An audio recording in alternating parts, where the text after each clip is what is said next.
तो सबसे पहले हम बात करेंगे कि अब तक हमने क्या सीखा। बहुत सारी कार्यशालाएं ऑलरेडी हो चुकी हैं जो क्वेश्चन मेकिंग से रिलेटेड थी, थोड़ी टेक्निकल चीजों से भी रिलेटेड थी।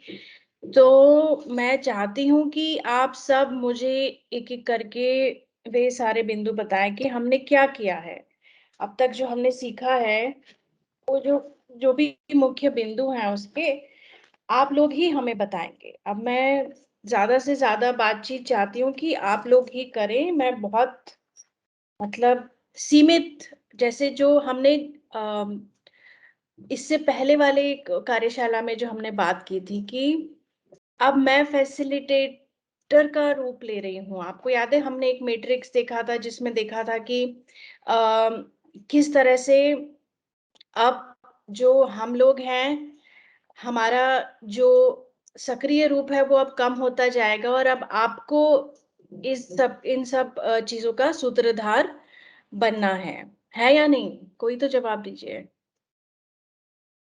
Teachers ji please. जी ठीक है, आप सब सुन रहे हैं ना? ठीक है, तो चलिए हम शुरू करते हैं। और मैं, अगर आप वॉलंटियर नहीं करेंगे तो जैसे हमने पहले किया था, मैं नाम लूंगी, यदुवीर जी नाम लेंगे और बस आपको बताने हैं। तो चलिए हम स्टार्ट करते हैं। जितनी भी कार्यशालाएं आपको याद है उनसे आप शुरुआत कीजिए और बताइए कि हमने पिछली कार्यशालाओं में अच्छे प्रश्न बनाना, प्रश्नों की समीक्षा करना और अन्य प्रश्न बनाने से संबंधित अन्य चीजें जो भी हमने देखी थी, जो भी कार्यशालाएं आपने अटेंड की, तो आपने क्या क्या अब तक सीखा है, वे सारे मुख्य बिंदु आप बताएंगे। तो हम किन से शुरू करें? कौन टीचर वॉलंटियर करना चाहते हैं? नहीं तो हेमेंद्र सर। जी नमस्ते मैम। नमस्ते सर, बताएं। हमने सीखा है प्रश्न कैसे बनाएं और दीर्घ उत्तीय प्रश्न वाले प्रश्न, लघु उत्तीय प्रश्न, रूपरेख बनाना। और रूपरेख में मतलब हम दीर्घ उत्तीय प्रश्न में कैसे हम उनके उत्तर दें ताकि कोई भी जांच ले। और एक बच्चे का मतलब जैसे कोई बच्चा एक प्रश्न करता है तो दो जांचने वाले अलग अलग मार्किंग करते हैं। तो मतलब रूब्रिक से हम मतलब एक से प्रश्न के नंबर दे सकते हैं। मतलब मार्किंग हमारी एक सी हो सकती है रूब्रिक के माध्यम से। आकलन क्या है, मूल्यांकन क्या है, आकलन के प्रकार वगैरह जी सीखा है। ओके, बढ़िया। आपने बहुत अच्छा पॉइंट बताया है हेमेंद्र जी की हम जो रूब्रिक बनाते हैं तो 1 से अंक देना, ये हमारे रूब्रिक का उद्देश्य था। बहुत बढ़िया बात बताई, ताकि जो हम आकलन करें वो निष्पक्ष हो जाता है इससे। अगर आपने वह रूब्रिक यूज किया है या किसी अन्य टीचर ने रूब्रिक यूज किया है, फिर भी समान अंक छात्र को, विद्यार्थी को मिल रहे हैं। ये बहुत महत्वपूर्ण बात है। तो जी हमने जो मुक्त प्रश्न होते हैं उनके रूब्रिक बनाना, आकलन मूल्यांकन में क्या अंतर है वो समझ पाना, और रूब्रिक हम क्यों बनाते हैं, क्या सीखा, ये तो बहुत महत्वपूर्ण बात है, पर क्यों हमने वह सीखा वो उससे भी ज्यादा महत्वपूर्ण है ना? तो आपने वो बहुत अच्छा बताया। थैंक यू हेमेंद्र जी। अब नेक्स्ट धीरज सर। हाँ मैडम, मेरी आवाज आ रही है? हाँ जी सर, गुड मॉर्निंग सर, बताइए। तो अपने तो पहली वर्कशॉप में मैडम इसी बात पर बताया गया था कि असेसमेंट सेल बना क्यों है। असेसमेंट असेसमेंट सेल जो बना उसका उद्देश्य क्या है, वो उसी उद्देश्य के अनुरूप हम लोग चल रहे हैं। जो आकलन है उसकी प्रक्रिया को समझना और साथ ही में ऐसे प्रश्नों का निर्माण करना जिससे बच्चा खुद, वो जो ब्लूम की टेक्सोनोमी उसके हिसाब से खुद क्रिएटिव हो सके। क्योंकि जितना बेटर प्रश्न होगा बच्चा उतना ही ज्यादा समझ समझ विकसित होगी उसकी। तो मुख्य उद्देश्य जो है अपना ये है कि बच्चे में खुद की समझ विकसित हो, उसका आकलन इस प्रकार हो कि खुद ही स्वतंत्र होकर किसी चीज के बारे में अपने विचार रख सके, अपनी अभिव्यक्ति दे सके। ऐसे प्रश्नों का मतलब उसका आधार ये रहा कि बच्चे अच्छे से अच्छे खुद क्रिएटिव हो सके, रचनात्मक हो सके। और किस तरह से अच्छे प्रश्नों की क्या विशेषताएं होती है, इसके अलावा उनका स्कोर कार्ड किस तरह से बनाना चाहिए, पक्षपात रहित होकर, पक्षपात जिस मतलब दुविधा वाली स्थिति ना रहे। साथ में ब्लूप्रिंट निर्माण भी बहुत इम्पोर्टेंट है कि किस तरह से ब्लूप्रिंट निर्माण हमको करना चाहिए ताकि उसमें पूरे सिलेबस का समावेश हो सके, समझ वाले प्रश्न या बच्चों की जितने मतलब अपना जो उद्देश्य हो पूरा पूरा उसमें पूरा हो सके। शैक्षणिक उद्देश्य जो हम लेकर चल रहे हैं या हम जो परीक्षण करना चाहते हो पूरा पूरा परीक्षण एक साथ हो सके। तो ये सारी चीजें हम लोगों ने अभी तक सीखी हैं। थैंक यू धीरज सर, आपने बहुत बढ़िया बताया हमें। आपने बहुत सारी चीजें कवर की। ब्लूम्स टैक्सोनॉमी बहुत महत्वपूर्ण है। हमने कार्यशाला 10 में भी ब्लूम्स टैक्सोनॉमी पे, नहीं पिछली कार्यशाला में ही हमने ब्लूम्स टैक्सोनॉमी पे किस तरह के उसमें प्रश्न होते हैं और क्या उनका जो अनुपात होना चाहिए, अगर हम एक प्रश्न पत्र बना रहे हैं तो किस अनुपात में हमें मैकेनिकल और अंडरस्टैंडिंग वाले और एप्लीकेशन वाले प्रश्न लेने चाहिए, ये बहुत जरूरी है। और हाँ, प्रश्नों को अच्छा बनाना ताकि विद्यार्थियों को रुचि आए। और प्रश्न बनाने से और एक महत्वपूर्ण उद्देश्य क्या है अच्छे प्रश्न बनाने का, कि छात्रों को रुचि आए, वो तो एक बात है। ब्लूप्रिंट होना चाहिए, सारे सिलेबस पूरा कवर हो जाना चाहिए, वो बहुत जरूरी बात है, बिल्कुल सही है। और एक उद्देश्य क्या है अच्छा प्रश्न बनाने का? अच्छे प्रश्न से हमें क्या पता चलना चाहिए? हमने अभी तक जो छात्रों का कौशल, जी, छात्रों को वो कौशल आता है या नहीं आता है, ये नहीं हमें पता चलना चाहिए उस प्रश्न से। बिल्कुल सही बताया सर आपने। तो प्रश्न ऐसा बनाओ कि अगर छात्र गलत उत्तर दे तो हमें पता चल जाए कि वो कौन सी अवधारणा है जो विद्यार्थी को समझ नहीं आई है। गलत विकल्प इस तरह से होने चाहिए या जो भी है वो इस तरह से होना चाहिए जिससे हमें पता चल जाए कि भाई कौन सी अवधारणा है जो विद्यार्थियों को समझ में नहीं आई है। गलत उत्तर से भी हमें ये पता चल जाना चाहिए। इसीलिए प्रश्न को अच्छी तरह बनाना महत्वपूर्ण होता है। बिल्कुल ठीक है। अब नेक्स्ट कौन है हमारे साथ, कौन बताएंगे क्या सीखा हमने पिछली कार्यशालाओं में? धीरज सर, आप नॉमिनेट करिए अब किसी को। महेंद्र मिश्री सर या हाँ ठीक है, महेंद्र सर बताइए। सभी को मेरा सादर नमस्कार। नमस्ते सर। मैडम, पिछली आदरणीय धीरज सर ने और हेमंत सर ने बहुत सारी चीज़ों को कवर कर ही दिया है। कुछ चीज़ें रह गई थी तो मैं बता देता हूँ। सैंपलिंग हमने सीखा है, सैंपलिंग का भी एक कार्यशाला हुई थी, और ब्लूप्रिंट और प्रश्न पत्र निर्माण की भी कार्यशाला हमने सीखी है। और तो सब हमारे साथियों ने बता ही दिया है। फिर भी सर आपके तरफ से जो भी पॉइंट्स हैं अगर थोड़ा रिपीट भी हो रहा है तो कोई दिक्कत नहीं है, आप उन्हें दोहरा सकते हैं। क्यों मैं ऐसा कह रही हूँ, क्योंकि अब आपको फैसिलिटेटर बनना है तो अब आपको अभ्यास हो जाना चाहिए इन सब बिंदुओं को प्रस्तुत करने का, दोहराने का, है ना। तो मेरा सबसे यही अनुरोध है कि चाहे कोई पॉइंट्स अगर थोड़े से रिपीट भी हो रहे हैं तो कोई दिक्कत नहीं है, पर हम चाहते हैं कि आप प्रस्तुत कर पाए, बोल पाए और हम आपको सुने, ताकि मान लीजिए कुछ ऐसी बिंदु है जिसपे हम कुछ टिप्पणी देना चाहते हैं या कुछ जोड़ना चाहते हैं तो वो हम आपको बता पाएंगे। ठीक है, तो आप थोड़ा सा दोहराएंगे सर तो कोई दिक्कत नहीं है। ठीक है जी जी मैडम जी। ओके, बताएं सर। पहले सबसे पहली कार्यशाला में हम लोगों ने आकलन की समझ, इंडक्शन प्रशिक्षण हुआ था। उसमें आकलन के बारे में, उसके उद्देश्य के बारे में और उसकी स्थापना का जो स्ट्रक्चर है उसके बारे में पूरा बताया गया था। और दूसरे कार्यशाला में हमने सीखा था आकलन की समझ और अच्छे प्रश्नों के गुण। ये दूसरी कार्यशाला में हमने सीखा था। फिर इसके बाद अच्छे प्रश्नों की विशेषता, ब्लूम टेक्सोनॉमी के आधार पर प्रश्नों का निर्माण, स्मृति आधारित समझ आधारित और एप्लीकेशन आधारित ये सारे प्रश्नों का निर्माण हम लोगों ने सीखा था। जी। बिल्कुल। और कोई पॉइंट? आप ये भी बता सकते हैं कि अच्छे प्रश्न क्यों बनाने चाहिए और उनमें क्या गुण होते हैं, उसके कुछ गुण भी बता सकते हैं आप मुझे? जी, जी। क्यों बनाने चाहिए हमें अच्छे प्रश्न? हम मुख्य रूप से किस प्रकार के प्रश्न बनाते हैं आमतौर पर? क्या आप बता सकते हैं वो थोड़ी सी उस बारे में कि हम किस प्रकार के प्रश्न बनाते हैं, प्रश्नों को अच्छा क्यों बनाना है और अच्छे प्रश्न के कुछ गुण? आप थोड़ी इस बारे में थोड़ा सा विस्तार से बताइए।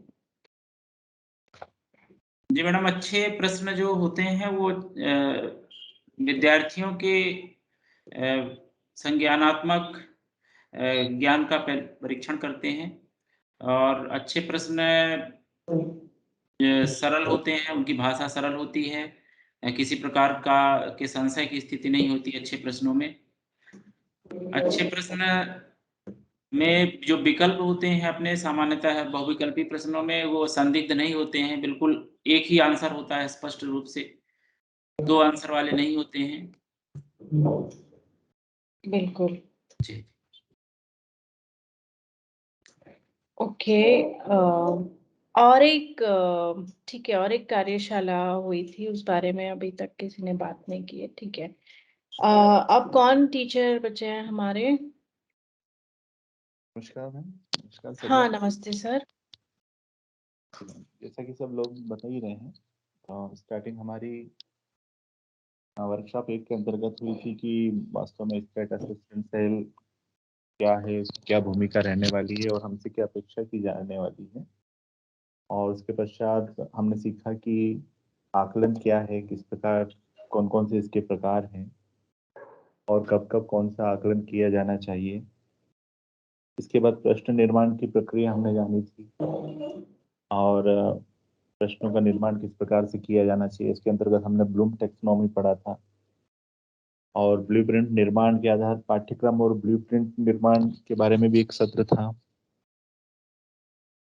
एक फ्रेमवर्क के बारे में भी हमने बात की थी कार्यशाला में, जिसमें अंडरस्टैंडिंग बाय डिजाइन के अंतर्गत कार्यशाला थी, जिसमें हमने एक देखा था कि क्या ट्रांसफर गोल होना चाहिए और किस प्रकार से उसमें उसका क्या मीनिंग रहता है, कौशल क्या सीखा है, क्या ज्ञान प्राप्त किया है उसने, और फिर आखिरी में ये रहता है कि विद्यार्थी ने क्या प्राप्त किया है। इस आधार पे कार्यशाला भी हमने की थी और उस कुछ प्रोजेक्ट कार्य भी मतलब किया था, उसमें प्रेजेंटेशन भी था हमारा। इसके बाद अच्छे प्रश्नों की विशेषताएं, वो प्रश्न समीक्षा वाला भी एक कार्यशाला थी। ये प्रश्न निर्माण के पश्चात प्रश्न की समीक्षा कैसे की जाए, क्या क्या कमियां हैं, उन कमियों को कैसे दूर किया जाता है, ये भी हमने सीखा।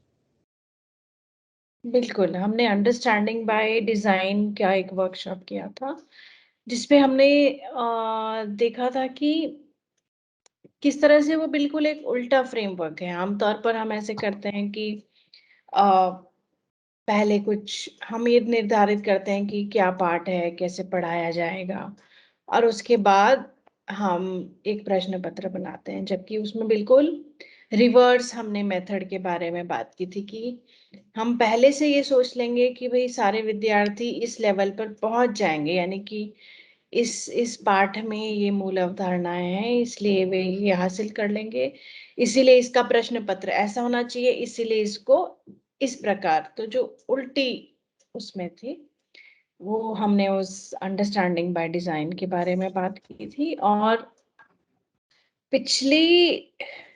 इसके पिछले के पहले वाली कार्यशाला में हमने बहुत ज्यादा डिटेल में प्रश्न समीक्षा के बारे में बात की थी। हमने एक क्वेश्चन क्वालिटी रेटिंग एक्सरसाइज, आप सबने ही प्रश्न कंट्रीब्यूट किए थे, आपको याद है ना?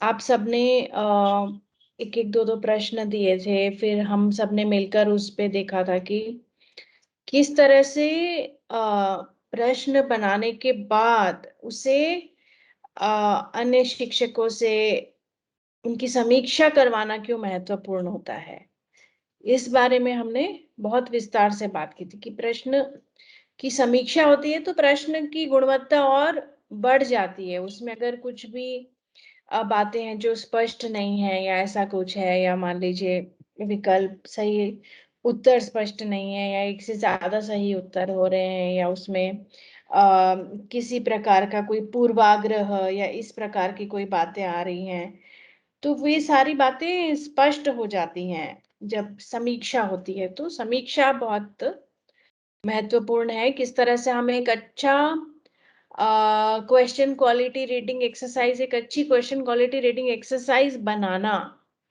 ताकि हम बहुत अच्छे प्रकार से चर्चा कर पाए कि अच्छा प्रश्न क्या है। जब हमें ऐसे प्रश्नों के उदाहरण मिलते हैं तो हम चर्चा भी कर पाते हैं कि अच्छे प्रश्न क्या होते हैं। तो हाँ, आप सबने बहुत अच्छे से बताया कि हमने पिछली कार्यशालाओं में क्या क्या सीखा है, क्यों सीखा है। तो चलिए हम आज के इस सत्र को आगे बढ़ाते हैं। तो हमने मुख्य रूप से सारे बिंदु आपने कवर कर लिए, आपने जो भी बताया उसमें। अब इस प्रश्न पर ध्यान दीजिए आप सब लोग। किस काव्य गुण में कठोर वर्ण और सामासिक शब्दों की बहुलता होती है? माधुर्य गुण, प्रसाद गुण, ओज गुण, इनमें से कोई नहीं। ठीक है, तो ये एक प्रश्न है, हो सकता है ये आप में से किसी ने बनाया हो, मुझे पता नहीं है, मैंने नहीं चूज किया था ये। मुझे तो सही उत्तर भी नहीं मालूम है। तो अब मैं आप सबकी राय जानना चाहती हूँ इस प्रश्न पर। एक एक करके बताइए कि कैसे, क्या है आपकी टिप्पणी इस प्रश्न के बारे में। तो आपको सब कुछ सारी चीजों पे ध्यान देके मुझे बताना है कि इस प्रश्न की क्या विशेषताएं हैं। ठीक है, इस प्रश्न के क्या गुण हैं, क्या विशेषताएं हैं, आप एक एक करके मुझे बताइए। चलिए, कौन स्टार्ट करेगा? कमलदीप सर, आपसे स्टार्ट करते हैं, आपसे खत्म किया था, आपसे शुरू करते हैं। चलिए। ओके मैम, ये प्रश्न जो है मैकेनिक प्रकार का है, मैकेनिकल प्रश्न है एक, और कक्षा 8 का है यह। ओके। और इस प्रश्न का जो उद्देश्य है वो ये है कि प्रश्न के माध्यम से काव्य गुणों के बारे में जानकारी या इनकी विशेषताओं के बारे में जानकारी मिलती है इस प्रश्न के माध्यम से। ठीक है। ऑप्शन में मैम 3 ऑप्शन तो काव्य गुण से संबंधित ही है इसमें, लेकिन चौथा ऑप्शन। हाँ बताइए सर, चौथा ऑप्शन।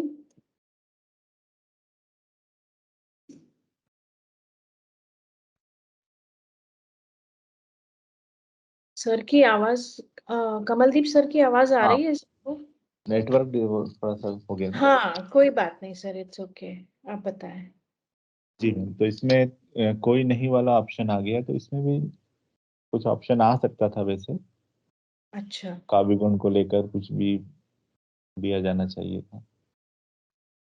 ठीक है, तो इसमें आप कह रहे हैं कि संभावना है और एक ऑप्शन को जी काव्य गुण से ही संबंधित बनाने की।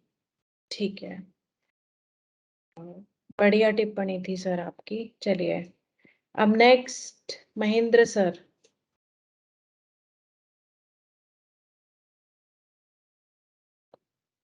चलिए महेंद्र सर, आप कहाँ हैं? जी जी जी मैडम। हाँ जी, आप बताएं सर आपकी टिप्पणी इस प्रश्न के बारे में।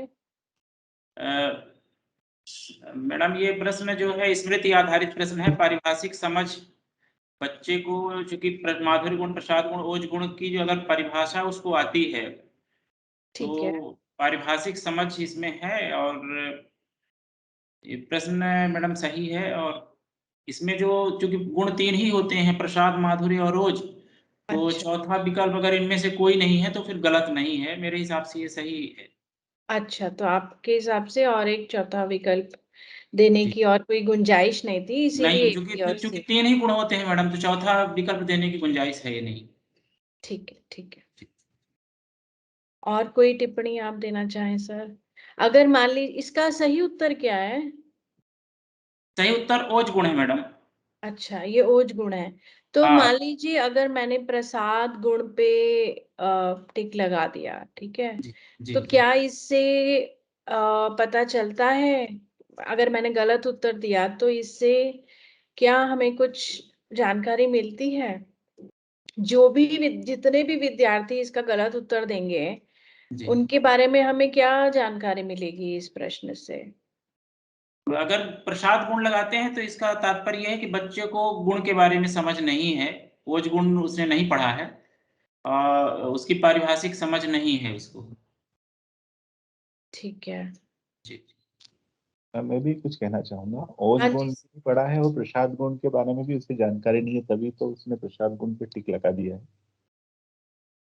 ओके ओके, मतलब उसे प्रसाद गुण के बारे में नहीं पता है, तो वो, यानी आप ये कहना चाह रहे हैं सर कि अगर इसमें बच्चे ने सही उत्तर की जगह किसी पे भी लगा दिया तो इसका मतलब है कि वो तुक्के से जवाब दे रहे हैं बस। जी हाँ, ना तो उसको सही उत्तर के बारे में मालूम है, ना ही उसको गलत उत्तर के बारे में मालूम है, हाँ, बस उसको गलत। जानकारी का अभाव है। ठीक है। क्योंकि स्मृति पे आधारित प्रश्न है, हाँ इसलिए उसकी स्मृति में नहीं है कि उस गुण का अर्थ क्या, मतलब परिभाषा क्या है, प्रसाद गुण की परिभाषा क्या है और माधुर्य गुण की परिभाषा क्या है।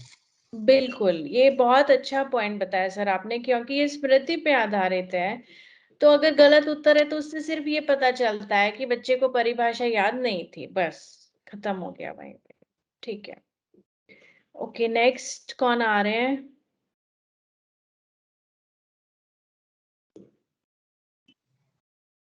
हाँ मैडम, मैं धीरज। हाँ हाँ, बोलिए धीरज सर, चलिए। हाँ मैडम, वो स्मृति पर ही आधारित प्रश्न है ये। और वो जो हेमंत सर ने कहा है कि बस यदि उसको पता नहीं होगा तो उससे कौन से भी वो जवाब दे सकता है इसमें। हाँ, मतलब कि आप सब ये कहना चाह रहे हैं कि परिभाषा पता है तो सही उत्तर पता होगा, नहीं तो बिल्कुल पता नहीं होगा। जी। ठीक है। और एक और बात है मैडम कि इसमें से तीसरा, तो यदि थोड़ा सा भी उसको पता होगा तो वो, यदि उसे सिर्फ इतना ही पता है कि 3 ही गुण होते हैं, तो चौथा विकल्प तो अपने आप यहाँ पर हट जाएगा उसकी नजर में। हाँ हाँ, गुण 3 ही होते हैं तो चौथे की तो जरूरत ही नहीं है। बिल्कुल तो दीदी तो बिल्कुल खत्म हो गए, तीनों में से एक है तो वो तुक्का लगाएगा मैडम सीधे। बिल्कुल, क्योंकि इतना बहुत नॉलेज है अच्छा। उसे कि 3 गुण होते हैं, तो फिर वो बिल्कुल फिर उसमें अपने मन से लगा देगा वो। बिल्कुल, बहुत अच्छा पॉइंट बताया धीरज सर आपने, क्योंकि 3 ही गुण होते हैं और अगर हम चौथा विकल्प ऐसा, मान लीजिए किसी में 3 ही प्रकार हैं और अगर हमने चौथा विकल्प ऐसा बना दिया तो उसके क्या, मतलब उससे क्या हानि होगी कि वैसे तो 4 विकल्प दिए हैं, पर वो बहुत औपचारिक तौर पर दिए हैं। अगर हम प्रैक्टिकल रूप से देखें तो प्रैक्टिकली इस क्वेश्चन के केवल 3 ही विकल्प हैं। तो इसमें जी। डिफिकल्टी लेवल, एक तो पहले ही मैकेनिकल क्वेश्चन है और उस ऐसा विकल्प देने से क्या हो रहा है, डिफिकल्टी लेवल और भी कम हो जाता है इसका, क्योंकि चौथा विकल्प अपने आप हट जाता है। गुड पॉइंट धीरज सर, ठीक है। Thank you. और एक मैडम टीचर, हाँ बताइए सर। चौथा विकल्प यदि हम उपरोक्त सभी लिखें, अच्छा, तो उससे क्या फायदा हो सकता है, क्या आप समझा सकते हैं? मतलब ऐसे में बच्चे को बच्चा मतलब कंफ्यूज की स्थिति बढ़ जाएगी, मतलब उत्तर गलत देने की संभावना उसकी बढ़ जाएगी ऐसा उपरोक्त क्यों सभी में। होगा? उत्तर गलत देने की संभावना, यानी आपको लगता है कि वो, यदि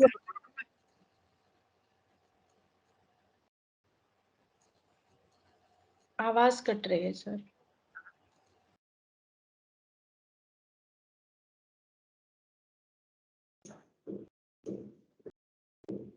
पीजी सर ड्रॉप हो गए शायद। हाँ, अभी फिर से इट्स ओके, आप कर रहे हैं। हम वेट अब आ करें। चुके हैं सर। आगे सर।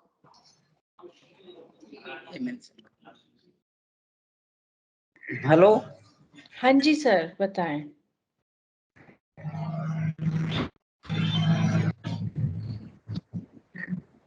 जैसा हेलो, हाँ सर, हम आपको सुन सकते हैं, बताइए।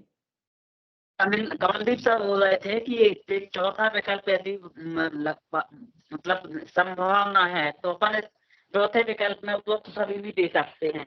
वैसे संभावना तो इसलिए नहीं है कि असंभव काम है जबकि तीनों गुण होते हैं।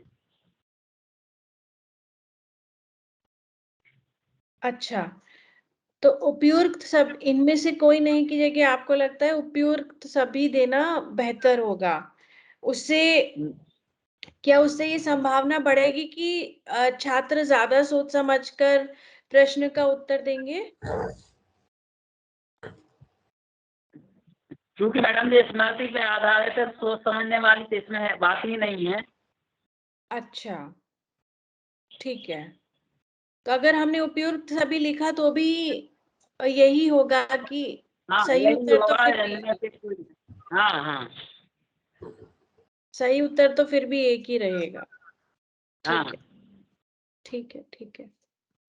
और मैडम विकल्पों में हम परिवर्तन कर सकते हैं, मतलब उसके बढ़ती साइज के अनुसार जाना सकते हैं। जैसे सी नंबर का विकल्प पहले कर सकते हैं हाँ जी, हाँ जी, और, बिल्कुल और ए और बी का नंबर बाद उसके बाद में डी का जहाँ के तहाँ रहेगा, रहा आएगा। बिल्कुल बिल्कुल। ये तो फॉर्मेटिंग संबंधित टिप्पणी, वो भी बहुत जरूरी है। सही बात बताई आपने।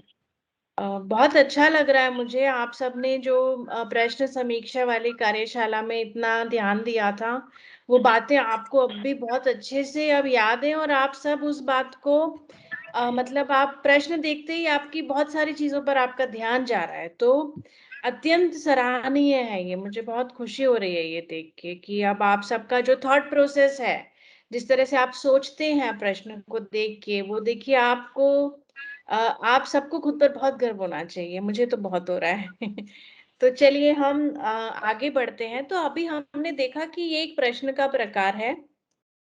जैसे आप सबने बताया, ये एक मैकेनिकल प्रश्न है, इसके ये 4 ऑप्शन हैं, पर क्योंकि इसके 3 ही प्रकार होते हैं, इसीलिए वो चौथा ऑप्शन अभी हमें ऐसा लग रहा है कि उसको किस प्रकार से बेहतर बनाया जाए ताकि चारों ऑप्शन में विद्यार्थियों को सोच समझ के जवाब देना पड़े, इस प्रकार से हमें ये बनाना चाहिए। ठीक है, तो आप सबने बहुत अच्छे अच्छे पॉइंट्स बताए, तो चलिए हम आगे बढ़ते हैं। अभी हमने ये एक प्रकार का प्रश्न देखा, ठीक है। अब हम और एक प्रश्न देखेंगे और इस पर भी हम टिप्पणी करेंगे कि ये किस प्रकार का प्रश्न है। तो यहाँ पे एक वाक्य दिया गया है जिसमें 2 रिक्त स्थान हैं, और जैसा कि नीचे निर्देश में लिखा है, रिक्त स्थानों के लिए उचित श्रुति सम भिन्नार्थक शब्दों के जोड़े को चुनिए। यहाँ पे गलती से लिखा है, ठीक है। तो साड़ी के डैश से आंसू पहुंचते हुए उसने डैश मुंह में डाला, और ABCD ये विकल्प हैं। तो चलिए अब हम इस पे टिप्पणी करेंगे कि ये कैसा प्रश्न है, क्या इसकी विशेषताएं हैं, क्या गुण हैं, बताइए।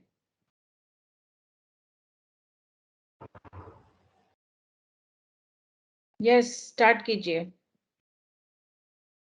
धीरज सर मैडम ये आप बोल मैं रहे हैं? हाँ ठीक है, कौन बोल रहा है? हाँ जी। मैडम ये मैकेनिकल प्रश्न है, मतलब समझ परक प्रश्न है कि हमें कौन सा शब्द समझ की भावना है, कौन सा शब्द कहाँ पर है। ठीक है, तो ये समझ पर आधारित है।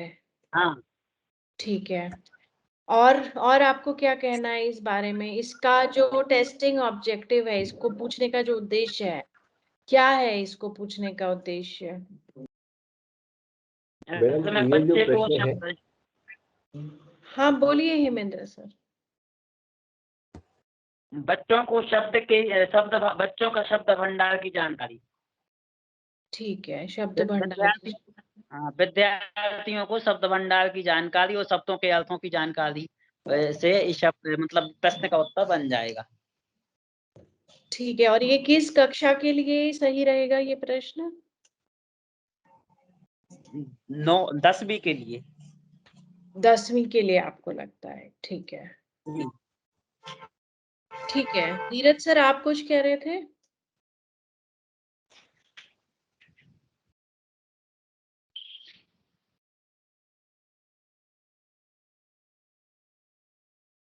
आप हमें सुन सकते हैं धीरज सर? मैडम आवाज आ रही है मेरी? हाँ जी, अब आ रही है सर, बताएं। मैडम ये जब तक इसका कोर, ये जो शब्द मतलब शब्द जो शब्द है जो सुनने में एक जैसे लगते हैं लेकिन उनके अर्थ भिन्न होते हैं, तो जब तक इसको बच्चे को इसका प्रयोग नहीं करता तब तक तो स्मृति पर आधारित है, लेकिन क्योंकि अब उसको प्रयोग करना तो थोड़ा समझ के उसको प्रयोग करना पड़ेगा। तो दोनों का मेरे हिसाब से मिला जुला ये प्रश्न है। और ये कक्षा 10 के हिसाब से तो नहीं, मेरे हिसाब से कक्षा 8 या 9 में बच्चों को इतना अंदाजा हो जाता है। 8 या 9वीं तक के स्तर से प्रश्न मेरे हिसाब से ठीक है मैडम। ठीक है, ठीक है। और विकल्प जो है इसके पहला विकल्प दे दिया गया ऐसे ही।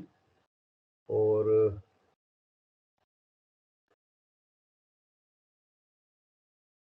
यहाँ ठीक है मैम, अभी इतना ही है। ठीक है, तो इसका सही उत्तर क्या है? कोर और कोर है मैम। ऑप्शन ए, ठीक है, इसका जी, सही ऑप्शन उत्तर है। ऑप्शन ए, ठीक है ना? विकल्पों के बारे में कुछ आपको और टिप्पणी करनी हो? मैम और विकल्प जो है इसकी जगह कुछ जैसे और अन्य कड़ी जो उससे, क्योंकि साड़ी के कोर से तो मतलब विकल्प थोड़े अलग होने चाहिए। अलग मतलब विकल्प किस प्रकार से अलग? मतलब जैसे अब और से तो एकदम ही बात अलग हो जाती है मैडम। आंसू पोंछ तो उसने छोर मुंह में डाला, तो छोर तो बच्चे कहेगा छोर तो कोई चीज होती नहीं। अन्न मुंह में डालने में ठीक ठीक चलेगा, लेकिन साड़ी के अन्य अन्य शब्द जो है उससे बच्चा समझ जाएगा कि ये भी ऑप्शन नहीं होगा। चौथा विकल्प जो है थोड़ा उसको वो एक बच्चा जो 8वीं का है वो सोच सकता है कि कड़ी कोई चीज हो सकती है। कि साड़ी की कड़ी से आंसू पोंछते उसने कड़ी में उसने कड़ी मुंह में डाला, लेकिन यहाँ पर चूंकि कड़ी स्त्रीलिंग है और वहां डाला पुल्लिंग हो रहा, तो इस विकल्प को भी काट देगा वो। बिल्कुल तो बिल्कुल। कहने का मतलब थोड़ा सा और इसमें सोच कर विकल्प बदला जा सकता है, मतलब बदलना चाहिए मेरे हिसाब से। लेकिन सोचना पड़ेगा उसके लिए बेटर तरीके से कि क्या चीज ऐसी आनी चाहिए कि बच्चा उसमें थोड़ा मतलब विचार करे। बिल्कुल, मैं सहमत हूँ सर आपकी बातों से कि इसमें विकल्पों को, हालांकि प्रश्न वैसे अच्छा है क्योंकि जी, ये समझ को जांच रहा है, पर विकल्पों को सुधारने से इस प्रश्न की गुणवत्ता को हम और सुधार सकते। बेहतर कर सकते थे, सुधार जी। सकते। ठीक है सर, चलिए अब नेक्स्ट कौन आ रहे हैं? जी मैम, कमलदीप बोल। हाँ, बोलिए कमलदीप जी। जी मैम, धीरज सर ने जैसे बोला कि, तो मैं ये कहना चाहूंगा कि जो ऑप्शन है इन ऑप्शन को देखकर हमको ऐसा लग रहा है मैम कि वैसे ये सरल प्रश्न था, इसका जो कठिनाई स्तर है, लेकिन जो ऑप्शन दिए गए उससे ऐसा लग रहा है कि ये विकल्प यथार्थ नहीं है। ऐसा लग रहा है कि सही उत्तर की हमने हिंट वैसे ही दे दी है, क्योंकि जो तीनों जो ऑप्शन है वो इससे संबंधित ही नहीं है। तो बड़ी आसानी से ये उत्तर हर कोई इस पर टिक लगा देगा। तो विकल्पों में विचार करना चाहिए। ठीक है,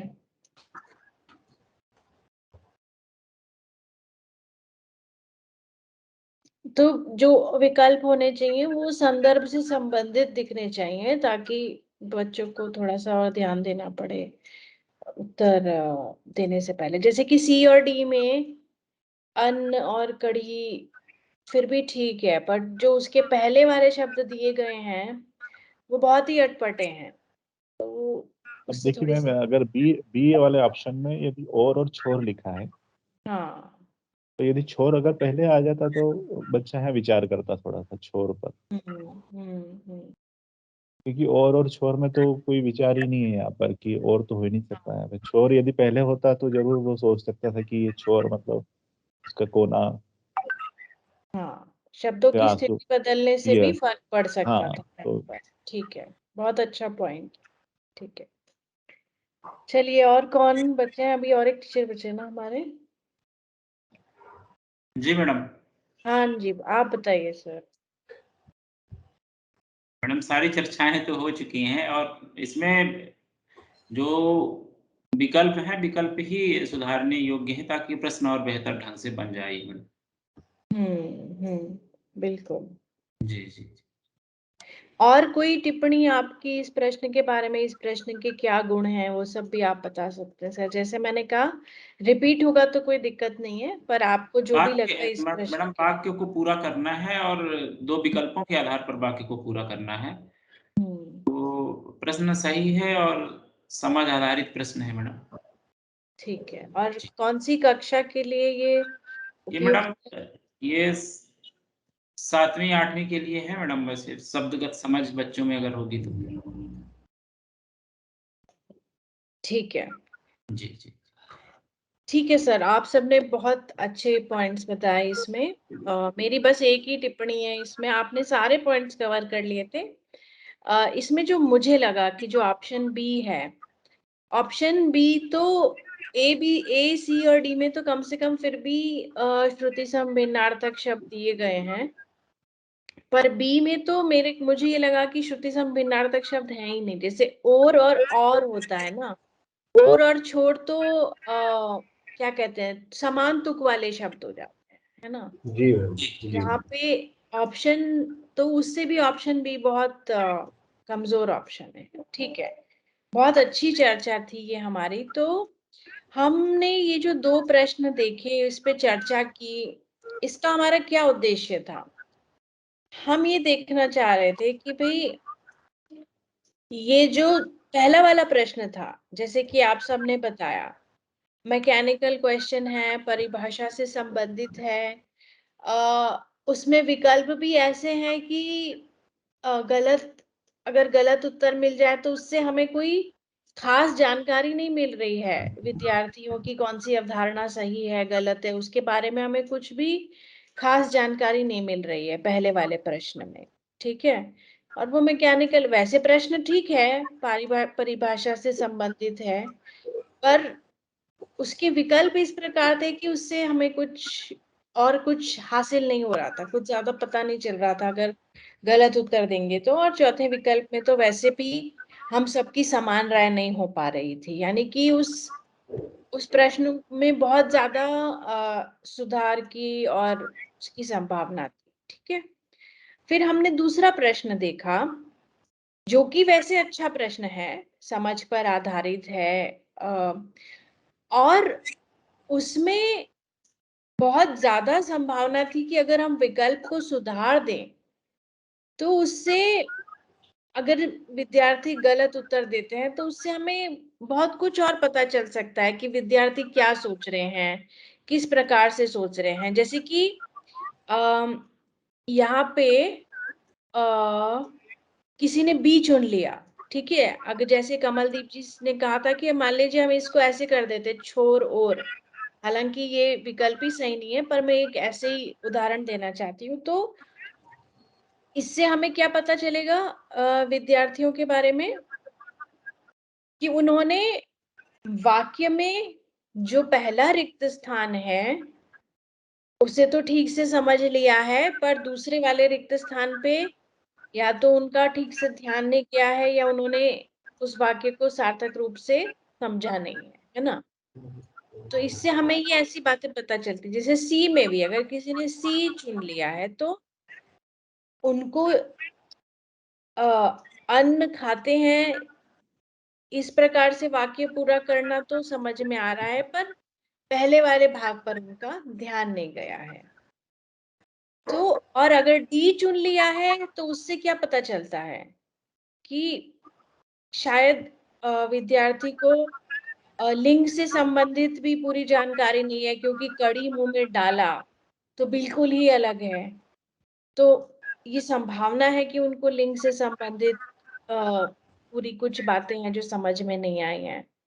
तो मैं कहना ये चाह रही हूँ कि जब हम इस प्रकार सोच समझ के विकल्प बनाते हैं तो गलत उत्तर से भी हमें बहुत चीजें समझने को मिलती है कि गलत उत्तर की वजह से जो जो विद्यार्थी गलत उत्तर दे रहे हैं उनमें उनको कौन सी बात है जो समझ में नहीं आई। इस प्रकार की जो चीजें हैं वो हम समझ पाएंगे, ढूंढ पाएंगे अगर हम हमारे विकल्प और सोच समझकर और अच्छे से बनाएंगे। इसीलिए हमने ये दो प्रकार के प्रश्न देखे कि जो मैकेनिकल होते हैं उनमें क्या होता है और जो इस तरह से सोच समझकर समझ आधारित प्रश्न बनाए जाते हैं उनसे हमें क्या क्या हासिल हो सकता है, हम कौन से उद्देश्य उनसे पूरे कर सकते हैं। तो इसीलिए हमने ये दो प्रकार के प्रश्न देखे। तो जब हम अच्छा प्रश्न बनाते हैं, हालांकि प्रश्न दो भी बहुत अच्छा नहीं था, पर हम बस ये बताना चाह रहे हैं कि अगर जब हम अच्छा प्रश्न बनाते हैं तो उसमें प्रश्न बनाने के सिद्धांतों को ध्यान में रखा जाता है। जैसे कि टेस्टिंग ऑब्जेक्टिव को सोच विचार कर लिखा गया है। पहले वाले में टेस्टिंग ऑब्जेक्टिव परिभाषा है, वो पता चल रहा है, पर उसके ऑप्शंस ऐसे हैं जिससे ये समझ नहीं आ रहा है कि हम क्या जानना चाहते हैं, केवल परिभाषा जानना चाहते हैं या हम ये जानना चाहते हैं कि उन्होंने ओज गुण को समझा है या नहीं। अगर हम ये जानना चाहते हैं कि उन्होंने ओज गुण को समझा है या नहीं तो हमें इस प्रकार का प्रश्न बनाना चाहिए जिसमें ओज गुण की समझ से संबंधित कुछ पूछा गया हो। तो ये हमें इसीलिए टेस्टिंग ऑब्जेक्टिव हमारा बहुत क्लियर होना चाहिए, ये सिद्धांत हमने सीखे हैं पहले से। फिर प्रश्न वाक्य उचित है और विद्यार्थी प्रश्न को अच्छी तरह से समझ सकते हैं, ये भी हमने पहले भी देखा है कि टेस्टिंग ऑब्जेक्टिव क्लियर होना चाहिए। जो प्रश्न वाक्य यानी कि जो प्रश्न है उसके जो निर्देश दिए गए हैं वो एकदम क्लियर होने चाहिए। दोनों ही वो प्रश्नों में था, पर फिर भी प्रश्न तो थोड़ा सा बेटर था।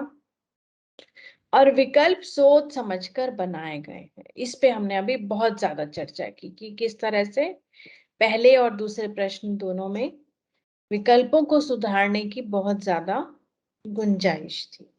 ठीक है।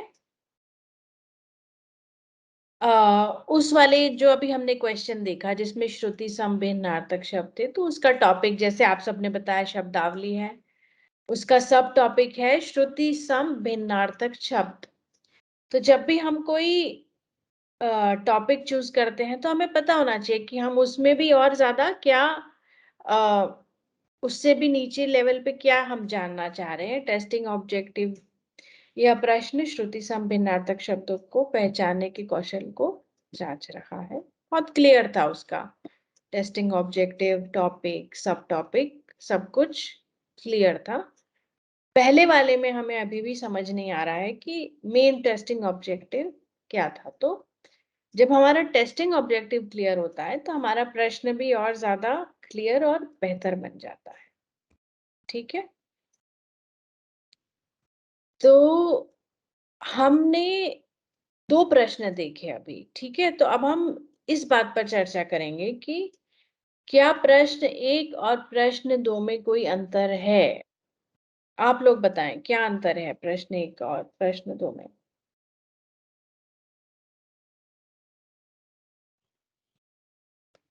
चलिए कौन स्टार्ट कर रहा है। जी मैडम। हाँ बताइए सर। प्रश्न एक पारिभाषिक समझ को बताता है और प्रश्न दो शब्दगत समझ को बताता है। प्रश्न एक जो है वो स्मृति आधारित है और प्रश्न दो जो है वो समझ आधारित प्रश्न है। ये बेसिक अंतर दोनों में है। ठीक है, ये बेसिक है अंतर दोनों में। और इस ठीक है, ये आपने सही बताया, ये बेसिक डिफरेंस है इन दोनों में। ठीक है, चलिए और कोई बताना चाहते हैं क्या अंतर है दोनों प्रश्नों में। मैडम दूसरा अंतर ये हो सकता है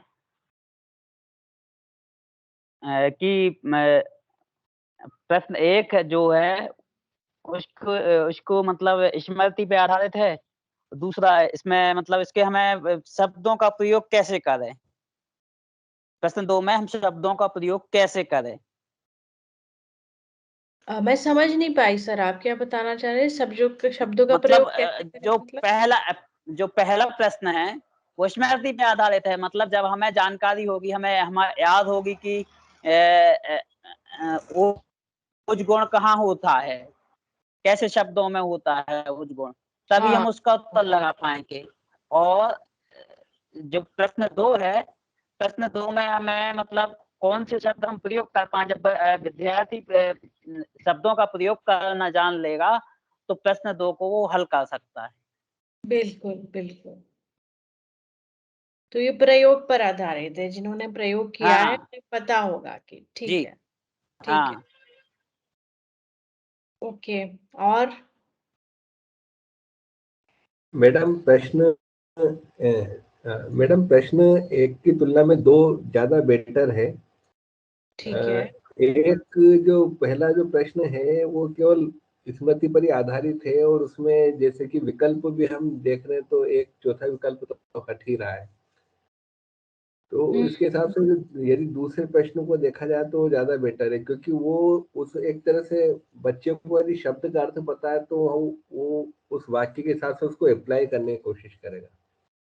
और होना ये चाहिए किसी भी प्रश्न में कि बच्चा खुद करके सीखे कि किस तरह से अपन इस शब्द को कहाँ अपने को रखना चाहिए।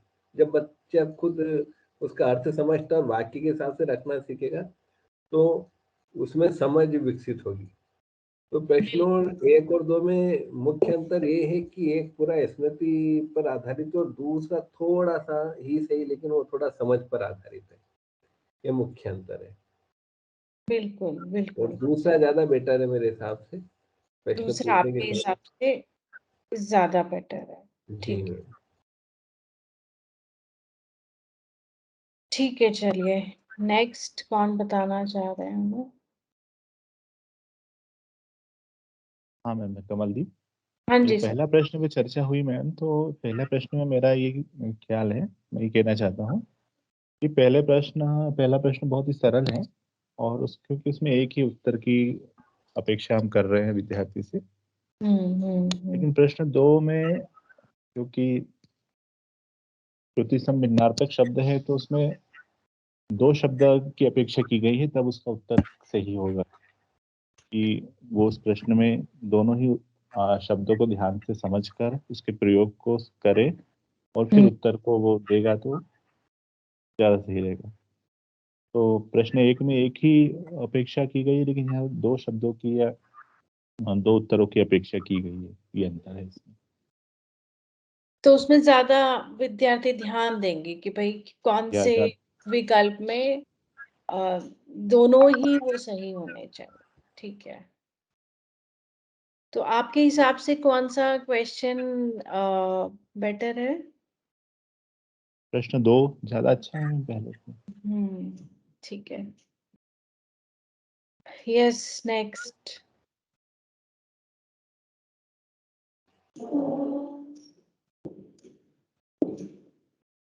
धीरज सर ने बोला, कमलजीत सर ने, और कौन है अभी? कौन बच रहे हैं हमारे? महेंद्र सर।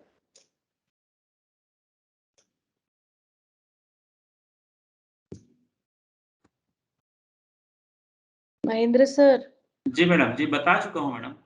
अच्छा, आपने बता दिया, तो हेमेंद्र सर ने नहीं बताया? बता दिया मैडम हमने भी। आपने भी बता दिया, अच्छा ठीक है। तो हम सब ने चारों लोग हैं। हाँ हाँ हाँ, ठीक है सर, सॉरी सर। तो दोनों में क्या अंतर है, कौन सा बेटर है, हमने देखा। और अब तीसरा और चौथा पॉइंट है हमारा कि विद्यार्थियों के आकलन के लिए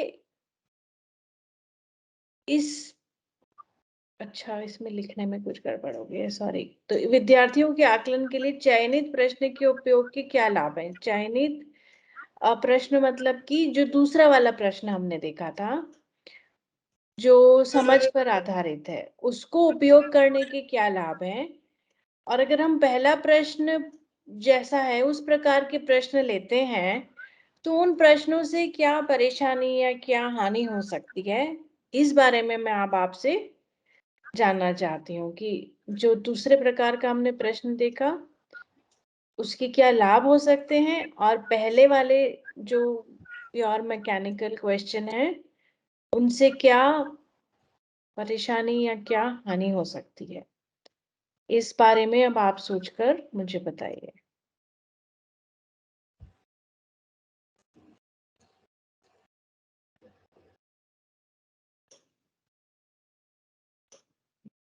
अच्छे मैडम से जैसे सोच कि लीजिए। जी, हाँ जी, हाँ बताइए दूसरा सर। जो प्रश्न है जो समझ आधारित है, विद्यार्थी विकल्पों में दिए गए शब्दों पर विचार करेगा और जब उसको रख के देखेगा तो वो प्रयोग भी करेगा कि मैंने जो शब्द रखा है वो सही है या नहीं। तो समझ और प्रयोग दोनों, तो यहाँ पर वो चिंतन डाल करेगा कि हाँ, ये रख कर देखेगा कि कौन सा सही है और कौन सा गलत। तो ये विचार करने को प्रेरित कर रहा है ज्यादा, मतलब उसका दायरा जो सोचने का है वो दूसरा प्रश्न बढ़ाने वाला है। लेकिन जो पहला प्रश्न था उसमें यही था कि बच्चे को परिभाषा आती है तो वो ठीक कर पाएगा, नहीं तो वो तुक्के में ही किसी को लगा देगा। तो यहाँ उसको विचार करने की कोई है नहीं कि उसको परिभाषा याद ही नहीं है। लेकिन दूसरे प्रश्न में वो हर एक विकल्प पे विचार कर सकता है, उसको रखकर उसको सही है गलत का विचार कर सकता है। आपने सर एक पॉइंट यूज किया था, वर्ड प्रेरित करेगा। बहुत अच्छा पॉइंट है, बहुत महत्वपूर्ण पॉइंट है कि ये प्रश्न ऐसा है दूसरा वाला कि जिसमें आपको सोचना है, प्रयोग करके देखना है, तो आपका दायरा बढ़ रहा है, आप उससे और कुछ ज्यादा आगे सीख रहे हो और आप प्रेरित हो रहे हो सीखने के लिए कि हाँ, मान लीजिए आपका गलत भी हो गया तो फिर आप फिर से सोचोगे बाद में कि अरे ऐसा क्यों हुआ, है ना। जब आपने यस गलत मैम। उत्तर दे दिया तो आप सोचोगे कि ऐसा क्यों हुआ और उसको ऐसा नहीं होने के लिए मैं और क्या कर सकती थी या क्या कर सकता था। तो हमारी लर्निंग और आगे बढ़ेगी, उससे हमें और सीखने की प्रेरणा मिलेगी। ये बहुत important point. Thank you sir. ठीक है, और पहले प्रश्न के क्या मतलब वो हो सकते हैं, और आप उस पर कुछ बताना चाहें तो।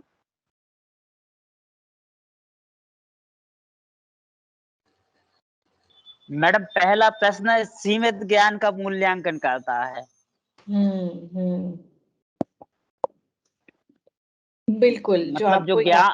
ज्ञान जो उसको याद है उसी का मूल्यांकन कर सकता है, और दूसरे प्रश्न में हम मतलब क्या कर सकते हैं उसका मतलब, जैसे हम गलत भी कर रहे हैं तो उसको हम बाद में जब हम मिलाएंगे, प्रश्नों के उत्तर मिलाएंगे तो उसको खुद अपनी गलती समझ में आ जाएगी कि हमने कितनी कौन सी कैसी गलती कर दी। बिल्कुल, खुद से समझ में आ जाना, ये भी बहुत महत्वपूर्ण बात है कि जब आपको पता चला कि गलत है तो आपको समझ में आएगा कि हाँ हमने क्या गलती की थी, खुद ही उसमें वो हो जाता। स्वमूल्यांकन कर सकता है वो। बिल्कुल बिल्कुल, स्वमूल्यांकन भी कर पाते हैं उसमें। बहुत अच्छा पॉइंट है सर ये। और पहले वाले प्रश्न में जैसे आपने बताया, बहुत वो भी अच्छा पॉइंट है कि सीमित दायरे को वो जांच रहा है, सीमित ज्ञान को जांच रहा है, बस और कुछ भी नहीं। ठीक है, और नेक्स्ट कौन बता रहे हैं हमें? धीरज सर। मैम, ये जो पहला प्रश्न है ये रोट लर्निंग को बढ़ावा देता है। रटने की प्रवृत्ति में रटता है, या मतलब बेसिक चीज जो अपने बातें करती है वो कि बच्चा से दूर हो, उसे रटने की आदत ना रहे ज्यादा। तो ये वाला प्रश्न क्या वो, क्योंकि इसमें पर आधारित होना भी चाहिए, लेकिन ये कक्षा स्तर पर का भी इसमें ध्यान, कक्षा स्तर से देखा जाए तो ठीक हो सकता है किसी कक्षा के लिए, बाकी ये रोट लर्निंग की ओर ले जा रहा है प्रश्न। जबकि दूसरा प्रश्न जो है उसमें बच्चा स्वयं अपनी समझ के आधार पर उत्तर देगा। बिल्कुल, जो आपने सीखा है उसका प्रयोग कैसे आप करेंगे वो दूसरे प्रश्न में ज्यादा उभर कर आता है। जी और मैम। पहले वाला बहुत इंपॉर्टेंट पॉइंट है, रोट लर्निंग को बढ़ावा देता है। आपको लगता है कि भाई हम याद कर लेंगे तो हम प्रश्न पत्र अच्छे से हल कर लेंगे, अगर हम इसी प्रकार के प्रश्न रखेंगे तो फिर वही होगा, बच्चों को लगेगा कि बस रट लो। तो जी उसकी ये बहुत बड़ा ड्रॉबैक, यानी कि बहुत बड़ी हानि है ऐसे प्रश्नों की, कि ये रट्टा मारने को बढ़ावा देता है। जी। हाँ जी। और कोई पॉइंट्स कोई भी टीचर बताना चाहें प्लीज।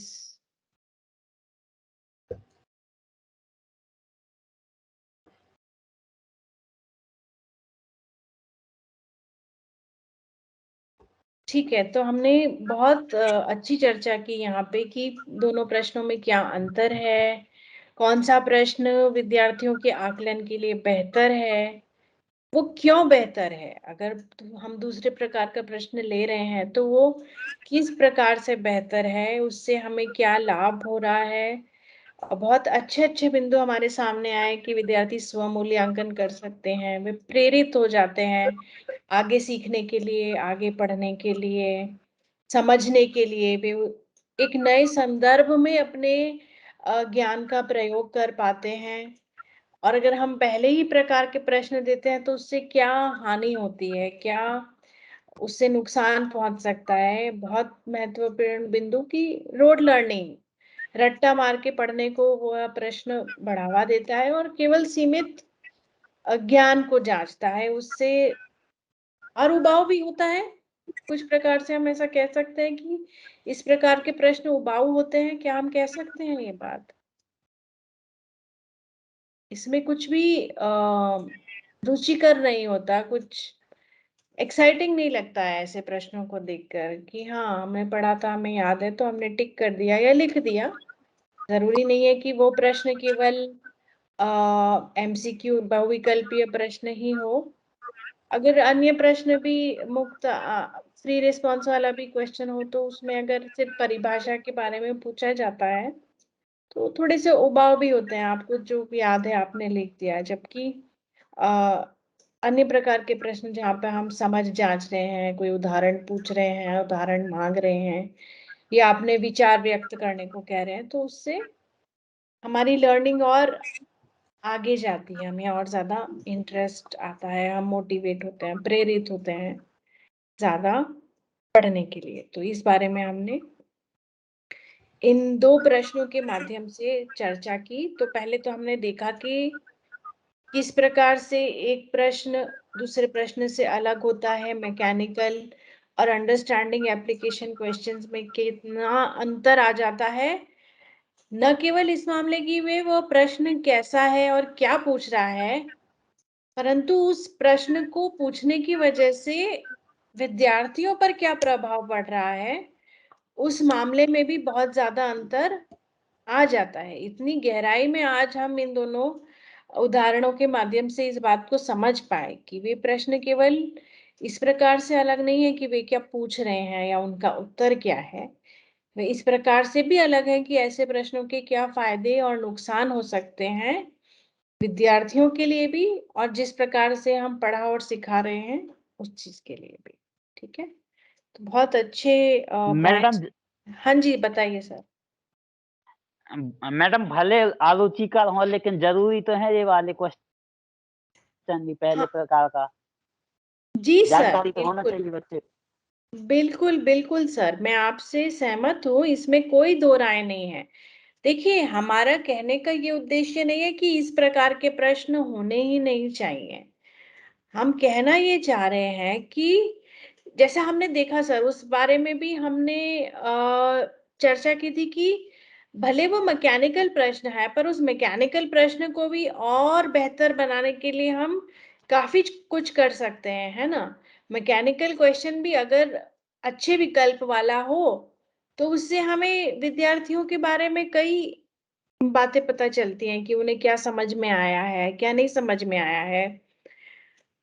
और जो परिभाषा से संबंधित या ऐसे अन्य चीजों से मुख्य, जो भी मुख्य अवधारणाएं जो बहुत महत्वपूर्ण चीजें हैं, उनका ज्ञान होना, उनका स्मरण होना तो अति आवश्यक है ना। अगर उनका ज्ञान और स्मरण नहीं होगा तो विद्यार्थी समझ परख या एप्लीकेशन वाले प्रश्न कैसे करेंगे, है ना।